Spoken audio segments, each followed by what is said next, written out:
1944년 겨울 네덜란드 사람들은 꽃을 피우려던 튤립 알뿌리를 삶아 먹었습니다. 그 겨울에만 22,000명이 굶어 죽었습니다. 그런데 80년이 지난 지금 바로 그 나라가 미국에 이어 세계에서 두 번째로 농산물을 많이 파는 나라입니다. 비결을 물으면 다들 기술을 말합니다. 스마트팜, 유리온실, 데이터 농업. 그런데 저는 자료를 뒤지다가 다른 답을 만났습니다. 비결은 기술이 아니라 순서였다고요. 그리고 한국은 그 순서를 정반대로 가고 있습니다. 과학자의 시선으로 농업을 들여다보는 지따입니다. 오늘은 방금 그 순서 이야기에서 시작하겠습니다. 오늘 주인공은 한 사람입니다. 유럽 농업을 산업으로 끌어올린 사람, 시코 만스홀트. 그런데 이 사람은 말년에 자기가 만든 그 산업을 가장 앞장서서 공격합니다. 유럽 농업의 설계자는 규모화를 끝까지 밀어붙인 뒤에야 그 한계를 봤습니다. 그런데 한국은 규모화를 시작하기도 전에 그 한계부터 걱정하고 있습니다. 앞에서 본 그 굶주림의 겨울로 잠시 돌아가겠습니다. 오늘 주인공 만스홀트는 그 한복판에 서 있던 사람입니다. 그는 1937년부터 비링어 메이르라는 간척지의 농부였습니다. 바다를 막아 만든 땅에서 농사를 지었다는 것, 자연의 제약을 공학으로 이겨내는 네덜란드식 사고를 그는 몸으로 살고 있었습니다. 전쟁 중에는 레지스탕스에 가담했습니다. 쫓기는 사람들을 간척지에 숨겼고 굶주리는 서부 지방으로 식량을 몰래 실어 나르는 비밀 배급을 조직했습니다. 그 경험이 그의 평생 신념을 못 박았습니다. 다시는 굶주리지 않게 한다. 유럽은 식량을 자급해야 하고 누구나 감당할 수 있는 값에 안정적으로 먹을 수 있어야 한다. 전후 농업장관이 된 그에게 규모화는 차가운 효율이 아니라 다시는 굶지 않겠다는 약속이었습니다. 지금은 농업 선진국의 대명사지만 원래 네덜란드도 잘게 쪼개진 소농의 나라였습니다. 사실 어느 나라나 다 똑같았죠. 한 농가의 땅이 여기 한 떼기 저기 한 떼기 흩어져 있었죠. 땅이 흩어져 있으면 기계가 제대로 들어갈 수가 없고요. 기계가 들어가도 효율을 낼 수가 없습니다. 배수도 도로도 관리도 따로따로 놀게 됩니다. 파편화되어 있는 농지는 단순한 불편이 아니라 생산성에 어떻게 보면 천정을 만들어낸다 이렇게 볼 수도 있겠죠. 그래서 네덜란드가 한 일은 경지정리였습니다. 흩어진 땅을 모아서 반듯하게 다시 나누는 일입니다. 19세기 말부터 논의됐지만 본격적인 대규모 실행은 1950년 무렵부터였습니다. 바로 그 청년 만스홀트가 전쟁이 끝나자 1945년부터 농업장관이 됩니다. 그의 임무는 분명했습니다. 작은 농장을 합치고 기계를 들이고 가격을 안정시키고 농업 연구에 돈을 쏟아붓는 것. 앞서 본 경지정리를 전국으로 밀어붙였고 전통적인 생계농업을 산업이자 과학으로 바꿨습니다. 그런데 이렇게 농업을 산업으로 끌어올린 바로 그 만스홀트가 20년 뒤 자기 작품을 정면으로 공격합니다. 먼저 그가 만든 성과부터 한번 살펴보겠습니다. 오늘날 네덜란드의 평균 농장 규모는 약 32헥타르입니다. 그리고 세계 2위의 농산물 수출국이 됐습니다. 여기서 핵심은 인과의 순서입니다. 규모화가 먼저 있었고 생산성과 수출은 그 결과였습니다. 기술이 규모를 만든 게 아니라 규모가 기술이 작동할 무대를 먼저 깔아준 겁니다. 만스홀트는 네덜란드에서 멈추지 않았습니다. 1958년 만스홀트는 유럽 경제공동체의 초대 농업 담당 집행위원이 됩니다. 사실상 유럽 농업의 아버지라 불리는 자리입니다. 그가 네덜란드에서 검증한 공식, 규모화와 생산성주의를 이번에는 유럽 전체에 이식하려 했습니다. 1968년 그가 내어놓은 만스홀트 플랜, 일명 농업 1980 계획입니다. 핵심은 심플했죠. 작은 농가를 합쳐가지고 크게 만들고 농기계를 들이고 농지 500만 헥타르를 줄이고 농민 500만 명을 농업 밖으로 내보내자. 농민들이 가만히 있었을까요? 거세게 반발했습니다. 1971년 3월 브뤼셀 거리는 약 10만 명의 농민으로 메워졌습니다. 트랙터가 도시를 점령했습니다. 그래도 만스홀트는 밀어붙였습니다. 효율, 규모, 경쟁력. 그게 그 시대의 답이었다고 믿었으니까요. 그런데 1972년 모든 게 뒤집힙니다. 그해 로마 클럽의 보고서 성장의 한계가 나옵니다. 지금처럼 인구와 산업과 오염이 늘면 100년 안에 지구의 한계에 부딪힌다는 경고였습니다. 이 보고서의 가제본을 먼저 읽은 사람이 만스홀트였죠. 1972년 2월 그는 유럽 집행위원장에게 한 통의 편지를 보냅니다. 더 이상 국민 총생산, 성장만 쫓아서는 안 된다고요. 오염을 일으키는 생산에는 세금을 매기고 성장률 제로까지 받아들여야 한다. 규모화가 부딪힌 생태적 한계를 가장 먼저 경고한 겁니다. 그리고 여기 잘 알려지지 않는 사실이 하나 있습니다. 그가 이 편지를 쓴 바로 다음 달 1972년 3월 만스홀트는 유럽 집행위원회 위원장 자리에 오릅니다. 성장을 부정한 바로 그해 그는 유럽 농업 경제의 정점에 섰습니다. 자기가 세운 사상을 스스로 허물면서 권력의 정점에 오른 사람, 역사에는 흔치 않은 일이죠. 자, 여기서 정책을 봐야 합니다. 만스홀트는 돌아섰지만은 유럽 농업보조금, 직불금 제도는 그렇게 빨리 바뀌지는 않았습니다.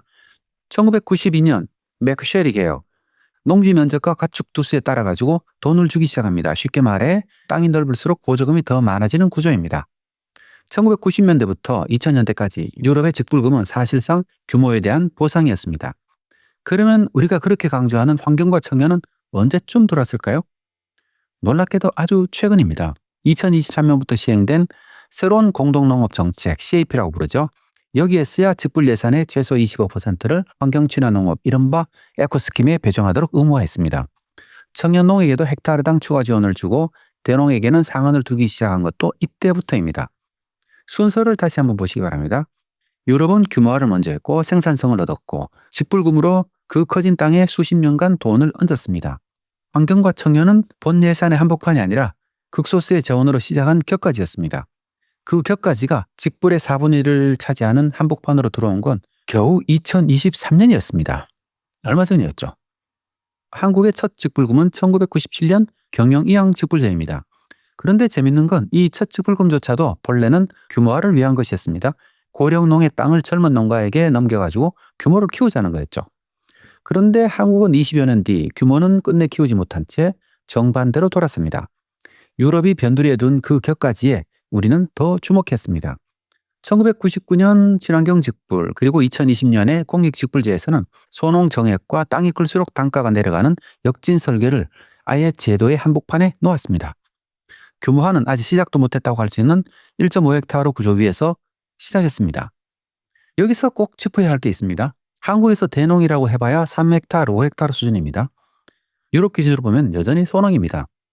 그런데 역진 직불은 바로 그 3, 5헥타르 언저리부터 단가를 깎습니다. 농가가 스스로 땅을 늘려서 전업농으로 크려는 순간 정책이 그 의욕을 스스로 꺾어버리는 거죠. 규모를 키우라고 독려해도 모자랄 판에 규모를 키우면 단가로 불이익을 주는 구조입니다. 오해는 마시기 바랍니다. 환경도 소농도 중요합니다. 문제는 순서입니다. 유럽은 규모라는 본체를 다 지은 뒤에 켜체를 들였고 한국은 본체도 없이 켜체부터 올린 겁니다. 순서가 통째로 뒤집힌 거라고 할 수 있겠죠. 그래서 저는 한 가지를 묻고 싶습니다. 지난 수십 년간 우리는 네덜란드를 배우자며 수많은 사람을 보냈습니다. 공무원이 갔고 연구자가 갔고 농민들도 갔습니다. 그런데 우리는 무엇을 보고 왔을까요?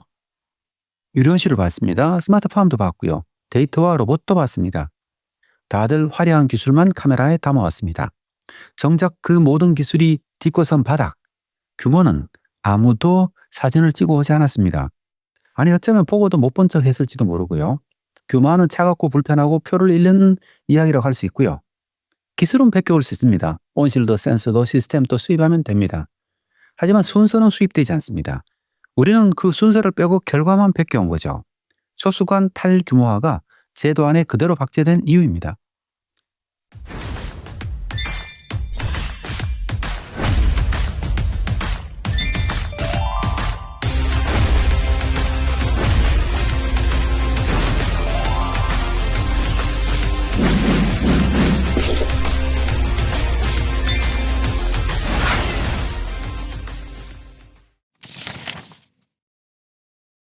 한국은 후발주자죠. 당연히 유럽을 벤치마크했습니다.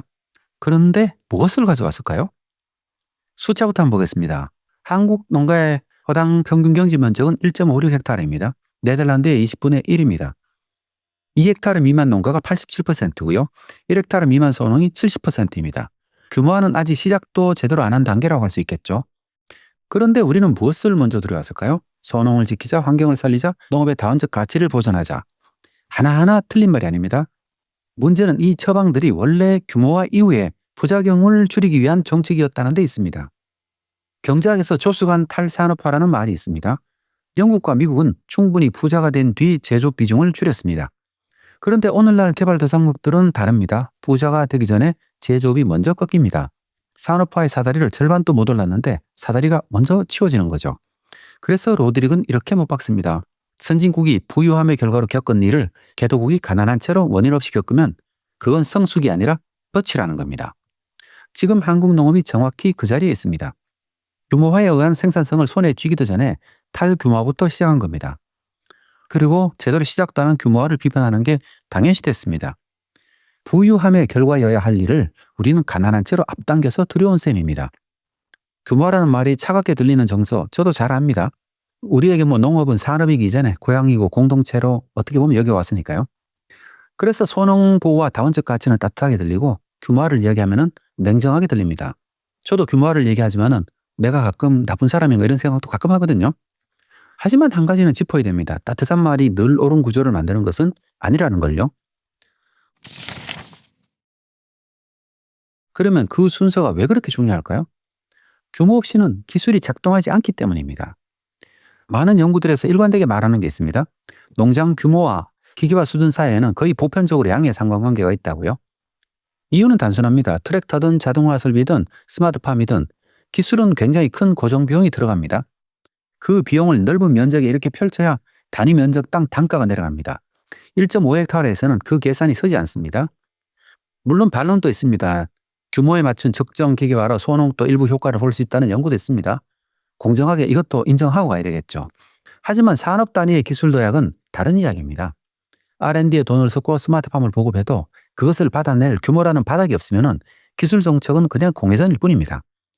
후발주자가 이점은 뭐냐면 앞선 나라의 실수를 반복 안 해도 된다는 거죠. 하지만 그 실수가 나온 그 과정 전체를 건너뛰면 이점은 곧바로 덫으로 바뀝니다. 저는 가끔 이런 얘기를 하거든요.